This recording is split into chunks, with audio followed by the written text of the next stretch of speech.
Nagbunga ang panawagan ng ating pamahalaan para tumulong ang ating mga kababayan sa pagre-repack ng mga relief goods. Katunayan dito sa Department of Agrarian Reform, ilang grupo ng mga estudyante ang dumulog sa kanilang repacking station para mag-alay ng kanilang tulong. Para sa detalye, balitaan mo kami, Ara Perez. Anumang maliit na gawain ay maaaring magbunga ng mas malaki pang kahanga-hangang resulta. Dinumog ng mga estudyante ang relief operations sa Department of Agrarian Reform nitong November 20. Daan-daang estudyante mula sa Caloocan High School at La Verdad Christian College ang nagtulong-tulong upang maghatid ng serbisyong publiko para sa mga kababayan natin sa Kabisayaan. Naniniwala si Andrew Saludes ng Caloocan High School sa paggawa ng mabuti para sa kanyang mga kababayan, lalo na sa panahon ng kalamidad. Gumawa tayo ng mabuti sa lahat, lalo na sa mga nangangailangan. Kasi yung paggawa po ng mabuti, isang very rare opportunity po para magawa po natin. Hindi kasi every time mabuti.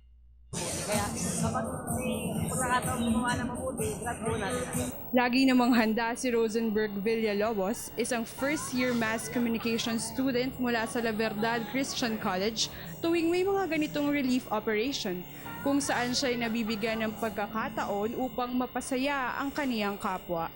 Sobrang saya kasi nakatulong ako na hindi man ako nagbigay ng kahit ano, at least yung work na ginawa ko.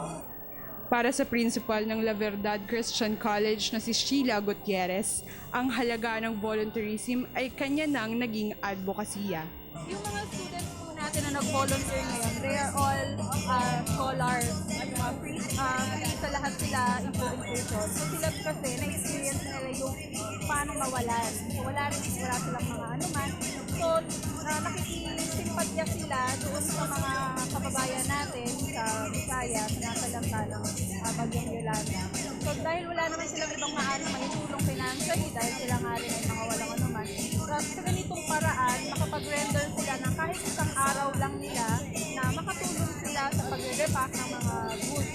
Para sa ganun, kahit wala silang maitulong na material, pero yung lakas nila, na-share nila para sa mga kababayan natin na nasalanta ng bagyo.